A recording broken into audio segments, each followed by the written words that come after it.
আপনি জাতিকে ফাঁকি দিতে পারেন। আমি আব্দুর রাজ্জাক বিন ইউসুফ কোন সমস্যাকে সামনে রেখে জাতিকে ফাঁকি দেওয়ার জন্য পৃথিবীতে আসিনি।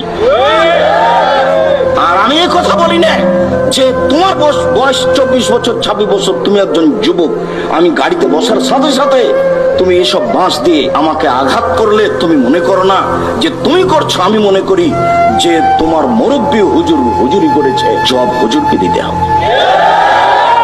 তুমি সিলেটের মাটিতে কবর পূজা করো, সেই জন্য সারা পৃথিবী কবর পূজা করবে, তুমি এটা মনে করো না। বল হিসাব। আমি কবর পূজার কথা বলিনি, মুহাম্মদ সাল্লাল্লাহু আলাইহি ওয়াসাল্লাম কবর ভাঙতে বলেছে। তোমার হুজুরকে তুমি এই হাদিস অনুবাদ করতে বলো, হাদিস তো মুসলিম। কবরের পাশে সালাত আদায় করা নিষেধ, কবরের উপরে সালাত আদায় করা নিষেধ, কবরের দিকে সালাত আদায় করা নিষেধ। কবরকে নিয়ে সময় কাটাও, আবার মানুষের প্রতি আঘাত করতে যাও, হিসাব পাও না। আমি এর বিনিময়ে তোমার কাছে চাইনি, তোমার কাছে কি চাইবো? ওসি সাহেব বলে পাঠিয়েছেন যে আব্দুর রাজ্জাক সাহেব মামলা করলে আমি মামলার বিষয়টি দেখবো। আমি বলছি জি না, মামলা করে আমি রোজ ওখানে হাজিরে দিতে যাব, সমস্যার মুখোমুখি হব, আমি ওর বিনিময় মানুষের কাছে চাই না, বিনিময় যে দিতে পারে তার কাছে চাই। আমি যারা অন্যায় করেছে তার হেদায়েত কামনা করি। মুহাম্মদ সাল্লাল্লাহু আলাইহি সাল্লাম বললেন, ওই জাতি কি করে সম্পদ পরিত্রাণ পেতে পারে যে জাতি তাদের নবীর দাঁতকে ভেঙে দিল। তখন আল্লাহ বলছেন, আপনার জন্য এটা ঠিক নয়, আপনি কেন এই কথা বললেন? আপনি তো হেদায়েতের জন্য এসেছেন।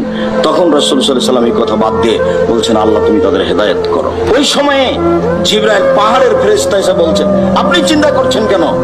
যাকে খারাপ লাগছে তার ব্যাপারে বলেন না, আমি পাহাড়টা নিয়ে যে চাপিয়ে দিই। বলছেন না, পাহাড় চাপিয়ে দিতে হবে না। মানুষের প্রতি আঘাত করে, আলেম ওলামার প্রতি আঘাত করে দিন ধর্মের কাজ করছে এটা মনে করো না। তুমি বরং জাতির কাছে ক্ষমা চাও, আল্লাহর কাছে হেদায়েত চাও, তাহলে তোমার সফলতা আছে। মানুষকে অপমান করে, মানুষকে আঘাত করে, মানুষকে মেরে ফেলার পরিকল্পনা রেখে তুমি বিচারের মাঠে সফলতা অর্জন করতে পারো না। এই যুবক, তুমি তোমার হুজুরকে বলো, তোমার পীর সাহেবকে বলো, দেখে এভাবে বলুক, আল্লাহে আল্লাহর কসম, আল্লাহে আল্লাহর কসম, আল্লাহে আল্লাহর কসম, আমি পীর সাহেব 30 বছর থেকে কোনোদিন অপ্রয়োজনীয় বাক্য বলিনি। দেখি তোমার হুজুর বলতে পারে কিনা। আমি আব্দুর রাজ্জাক বিন ইউসুফ বলছি জাতির সামনে, আমি জাতির ক্ষতি করিনি।